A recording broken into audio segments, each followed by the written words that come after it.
It started with my oldest daughter. She was going to the same church that I grew up. At that time, we lived in town. And so my auntie would drive all the way to town just to pick her up, to take her to church. And so one day she said, "Can you guys bring her because I'm not feeling well?" So that first time we dropped her off, I'm not kidding, that night before we were like hungover. And so when we took her to church, they were like, "Come inside, come hang out with us." And we're like, "No." Then the next week it happened again, my auntie asked. And then this time he said, "Yes, I want to go to church." They did an altar call and he accepted. And I think that, acceptance, that changed everything. The F-bomb started going away slowly. The language started going away slowly. As we start to dig deeper and putting them in between our marriage, putting them in our finances, in our health, in between our kids, God started to open up doors for me. But accepting Jesus in your life doesn't mean everything's going to be okay. I would say around 2011 is when everything just came down crashing.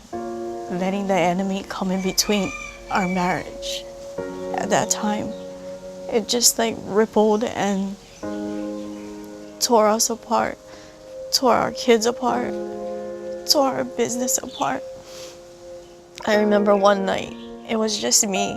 The kids were sleeping, and I just went on my knees again and I said, "Lord, you said that this was the man that I'm supposed to marry, then why is this happening to me?" And then he said, "I'm still with you, I never left you. Just be strong, and you have to fight for your family."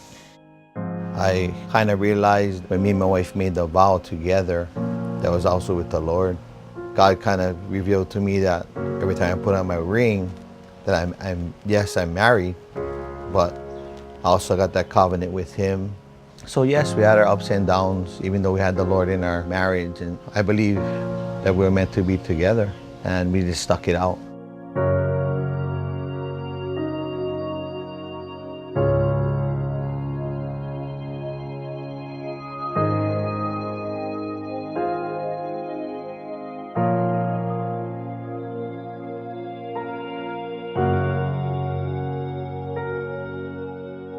I was pulling up closer and my mom just dashed out, but she came right in the front of my car and I just immediately slammed on the brakes, put it in park and just left my car on the road.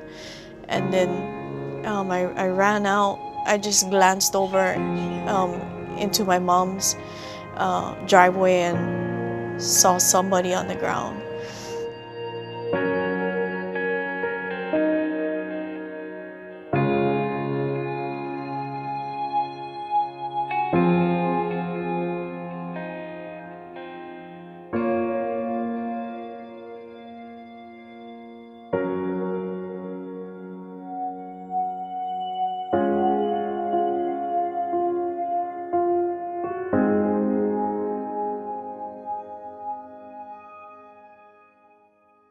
After the incident, that whole night, I couldn't sleep until I said, "God, you have control. Whatever your plan is for us and for the children, then let it be." Maybe a week later, I felt just a wave of just peace that just came over me. And God said, "You know what? I'm still here. I never left, and we're gonna get through this."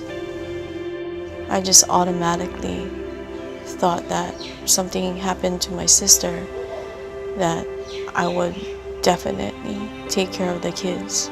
To support these kids that's my kuleana. I try to steer them in the right direction. We try to send them to better schools, all the things that I didn't have growing up. The structure also in putting God first in everything that they do. Today, they are striving. They're just amazing.